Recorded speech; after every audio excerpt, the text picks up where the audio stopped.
За ден со добра мисла, за ден со насмевка. Секој ден, убав ден со Радио Пела. Секој ден, убав ден со Радио Пела.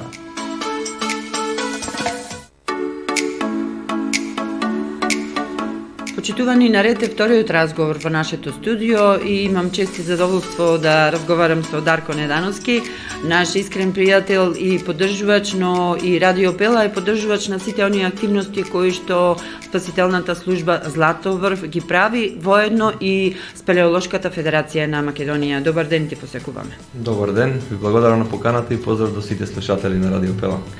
Ние сакаме да разговараме за одредени иницијативи кои што спасителната служба Златоврв ги почна 2019 година, но се актуализирани последниве неколку месеци, особено по немилите настани кои што се случија во држава. Најпрво да подсетиме што спасителната служба Златоврв има иницирано во 2019 година и зошто има барање до надлежните институции за повеќето спасителни служби кои што активно делуваат на територијата на Македонија да се вклучат институционално за да можат да спасуваат животи. Така. Па започнувајќи од 2019 година со спасителната вежба Прилеп 2019, која што ја изведовме од 13 катницата, каде што правевме симулација за пожар и спуштавме две дечина. Ние ги представивме нашите техники, нашиот професионален однос кон државните и надлежните институции, кон локалната самоуправа, да се оформира едно државно тело кое што ќе биде достапно за сите граѓани во било кое време, 24 часа во текот на целиот ден за било какви потреби, дали се станува збор за во урбана, во рурална средина, да можеме да действува за да има секој граѓаник да се обрати кон таа спасителна служба. На таков начин би биле и подостапни за оние на кои што им е потребна помош.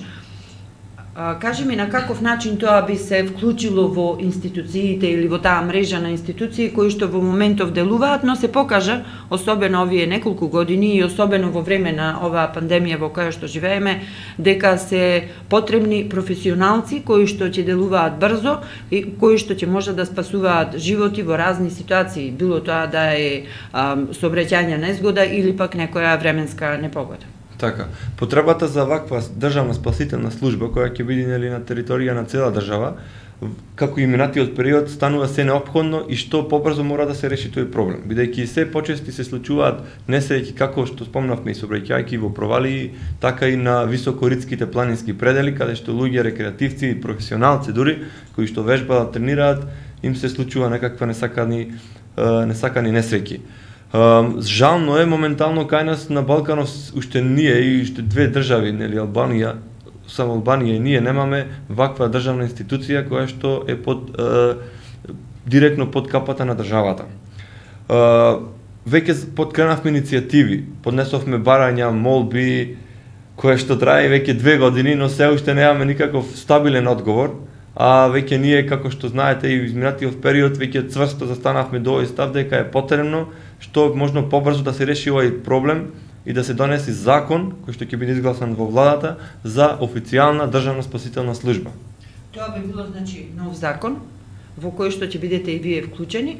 Ајде да подсетиме кога беше поднесено првото барање до институциите. Она што можам јас да го забележам е дека е до председателот на државата, до председателот на владата, до надлежните министри и исто така до Центарот за управување со кризи. Така, првите барања ги поднесовме уште во 2019 како што спомнавме, вклучувајќи ги поканивме локалната самоуправа, градоначалникот, директорот на дирекција за заштита и спасување, директорот на тогашен на ЦУК, но тој не дојде.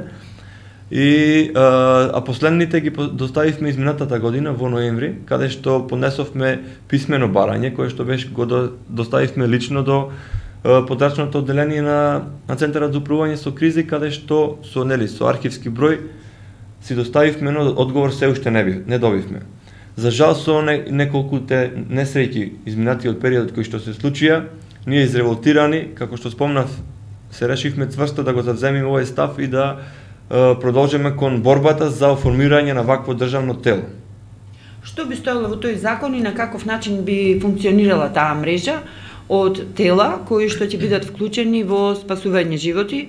Дали на тој начин нешто ќе се прилагодува како да речеме во Хрватска или во Словенија, начин на кој што функционираат таму тие служби, и рековме дека станува збор за нов закон. Како би се викал тој закон, кој се би требало да биде вклучен во формирањето, во оформувањето на тие законски регулативи.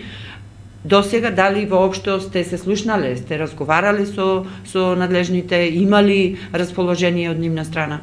Така, после изминатиот период, како што спомнавме, нели, со нашата објава кон започнување за најбрзо решение за донесување на ваков закон и ваква спасителна служба, веќе добивме повици од директори, од министри кои што даде свој став дека се ќе сторат за да го забрзаат овој процес и да се изгласа ваков закон. Јас лично спасителната служба поставивме барање и предлог план за да помогнеме за како побрзо да се реши тој начин.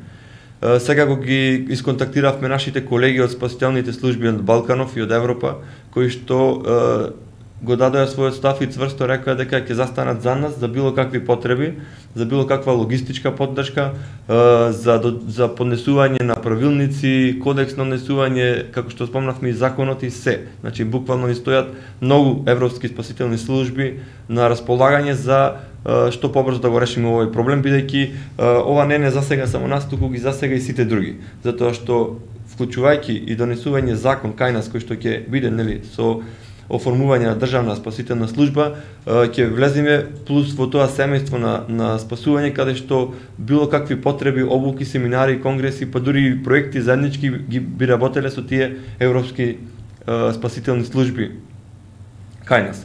Во околу законот кој што би требало да се донесе е тоа дека мора да се донесе и пред се да се изгласа таков закон за државна спасителна служба, како што би функциониране, нели, и брзата помош и противпожарната единица и слично. Моментално се потребни подрачни станици, каде што, нели, ќе имаме една централна станица и останатите ќе бидат подрачни одделенија со спасителни станици, каде што ќе има неколку вработени, а останатите би биле за почеток волонтери и секако дека сето тоа мора да биде од државен буџет и плюс од локалните општини каде што се наоѓаат територијалните спасителни станици. Тука ќе има доста многу и придонеси од други европски фондови, невладини проекти кои што се занимаваат и имаат отворен буџет за поддршка на овие институции. Која беше потребата за вие да се вклучите да поведите ваква иницијатива?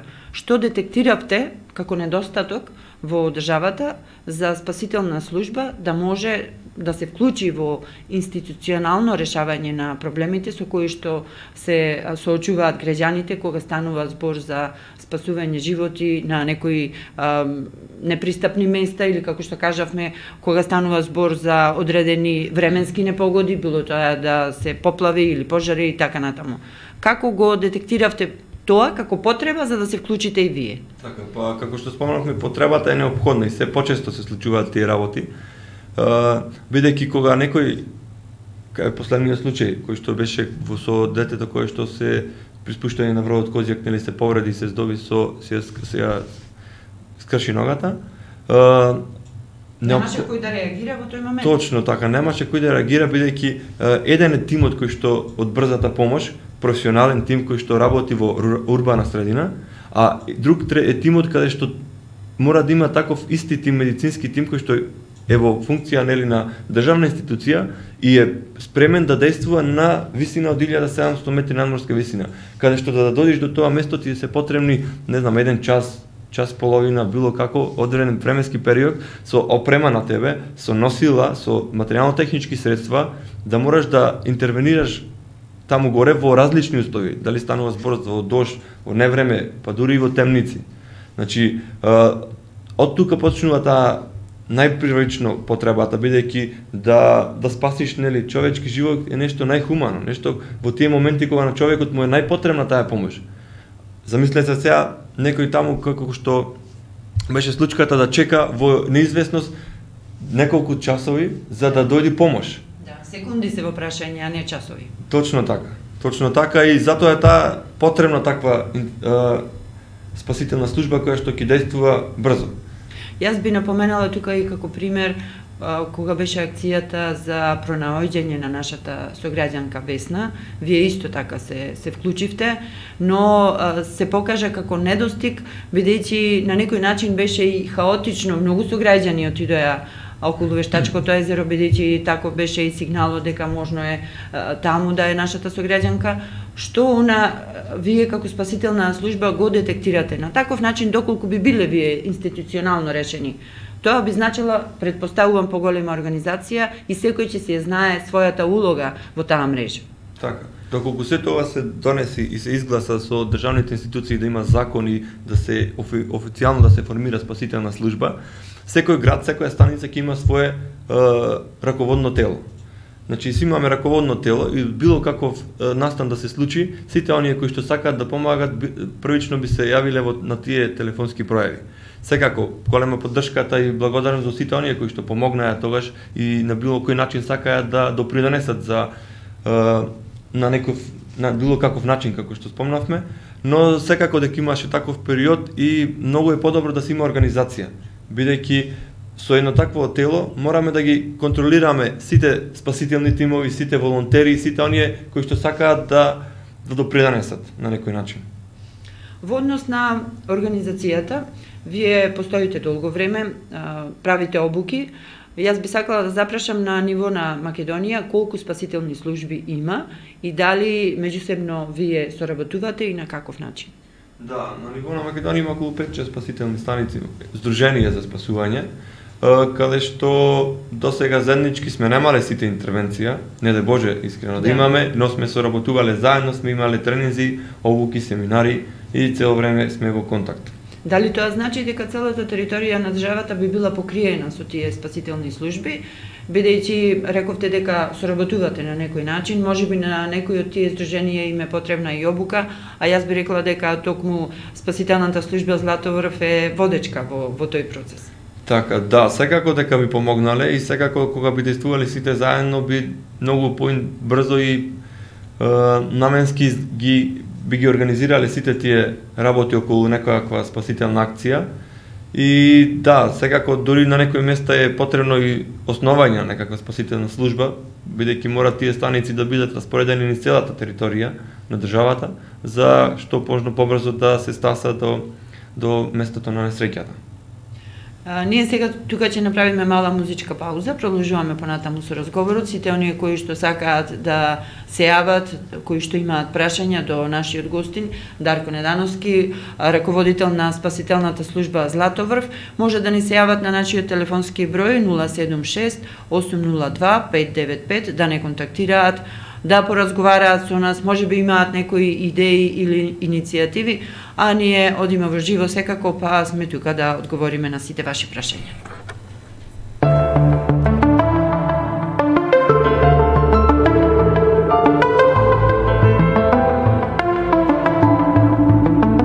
Знае ли тој за ноќи без број, патејќи долги, сама знаеш и ти кој е твојот сон и твој филм.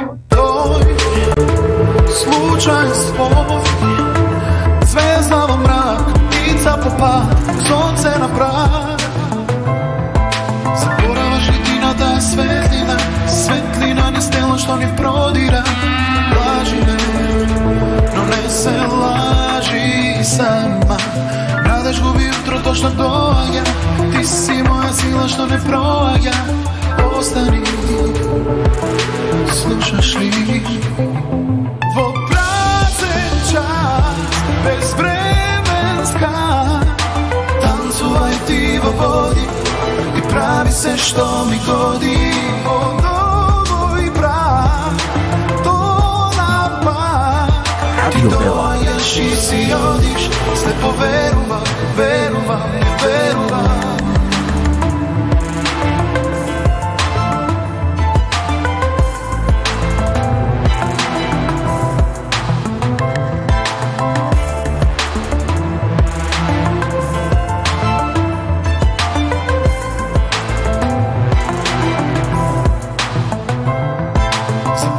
литината светлина, светлина низ тело што ни продира. Лажи ме, но не се лажи сама. Надеж губи утрото што доаѓа, ти си моја сила што не проаѓа. Остани, оди си во празен час, безвременска. Танцувај ти во води и прави се што ми годи. Од овој брак до напад ти доаѓаш и си одиш. Слепо верувам, верувам, не верувам.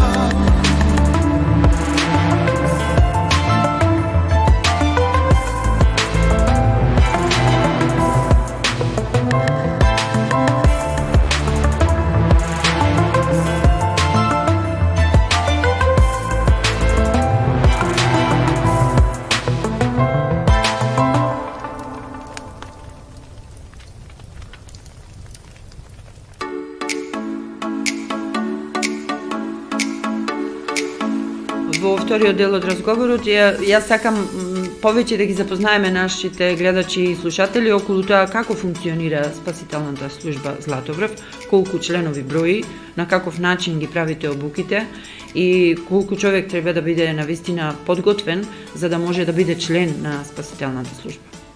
Така, моментално службата брои околу 50 на членови, волонтери, но каде што има тука дел логистика, дел за тим за комуникација и слично, и има два тима кои што се подготвени да действуваат на буквално било какви услови, било какви временски период во рурална и урбана средина.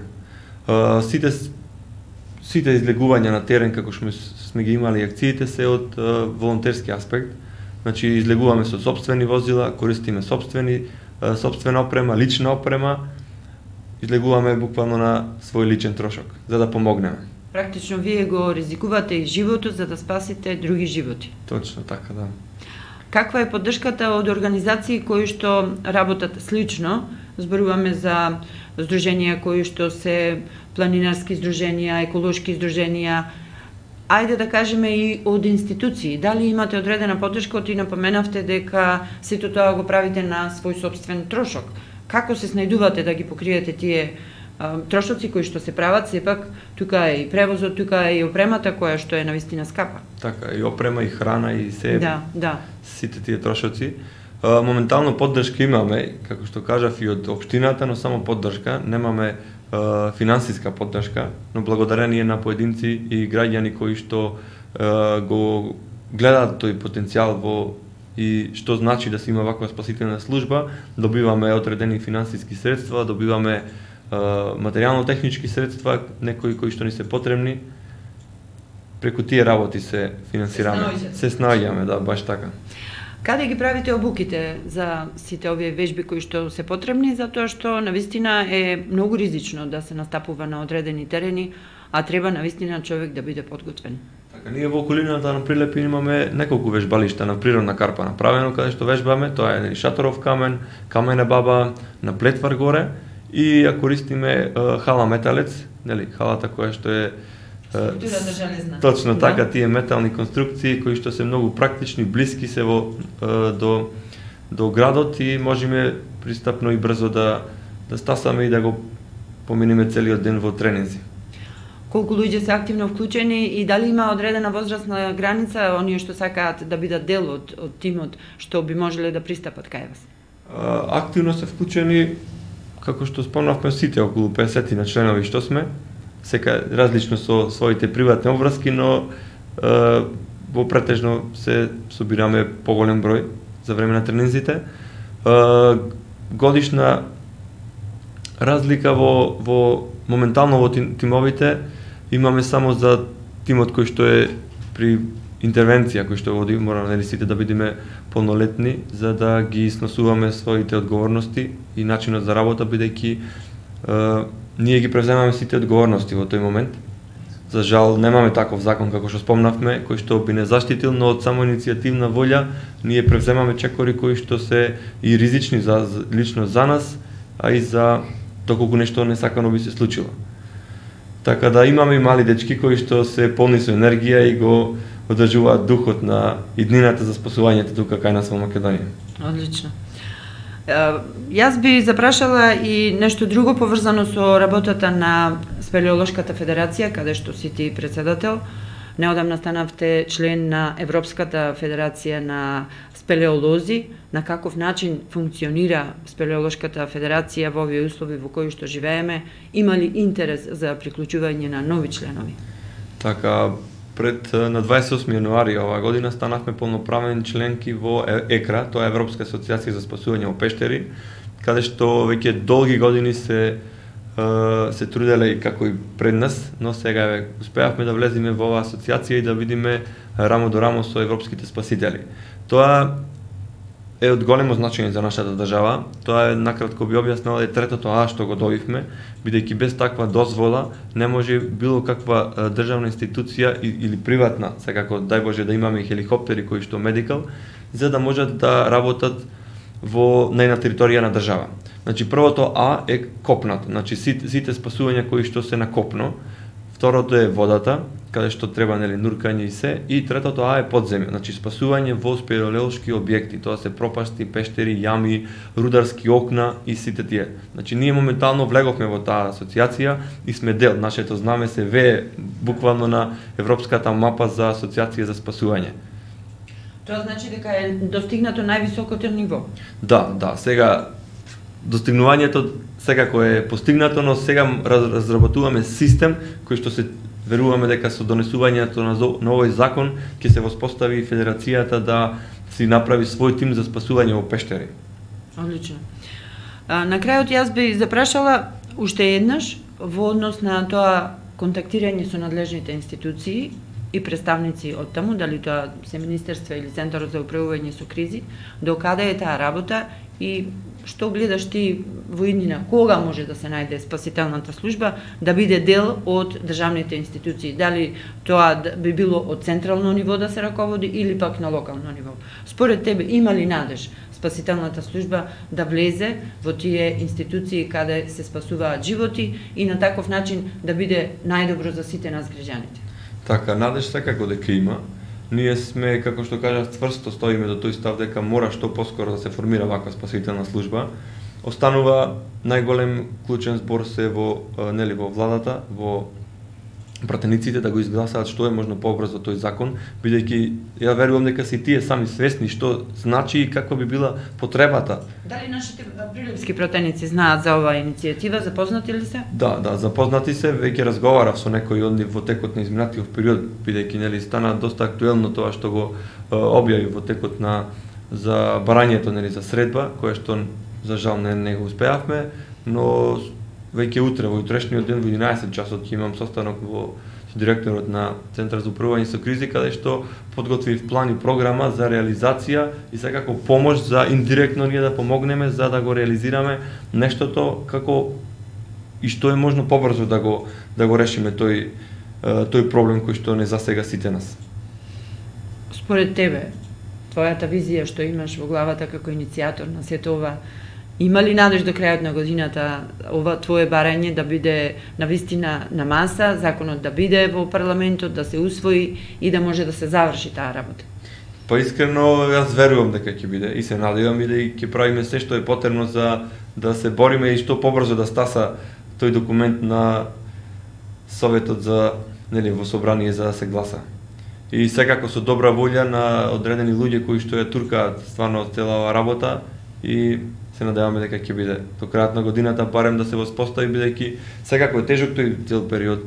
Ние ќе ни треба многу повеќе време да обучиме барем минимум една година. Тука мора да се има курсеви летни, зимски спасувања за да се оформи еден спасител како што треба, за да се расшири сета таа мрежа волонтерска за спасителни групи и тимови на целата територија, а секако во тој период треба пратениците да имаат добра волја. Точно така, да изгласаат тој закон.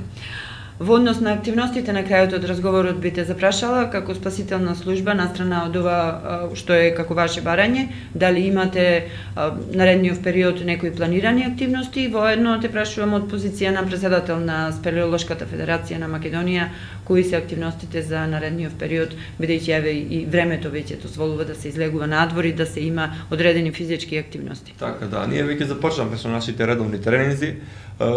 Некаде околу малце касниме со тој период, требаше да имаме 3-месечна обука за спасители, но временските услови и состојбата со ковидот не ни дозволи, па се надеваме дека околу месец мај ќе започнеме, каде што сите оние наши граѓани, млади дечки, спремни планинари, рекреативци сакаат да се придружат на оваа иницијатива, за да се здобијат со основните принципи на планинарството, основни принципи на давање прва помош и мобилизација. Тука ќе биде вклучено се, како и работа на СРТ техники, нели тоа се сите техники на единечно јаже.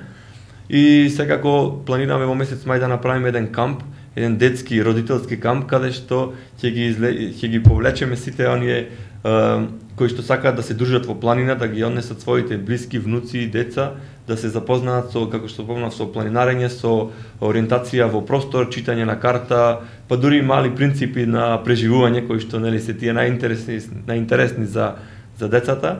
Тоа ќе биде точно не ни одреден датумот, но местото е одредено каде што ќе биде во местото Оревоец. Одма веднаш до, мислам, Свети Никола беше, Свети Димитри.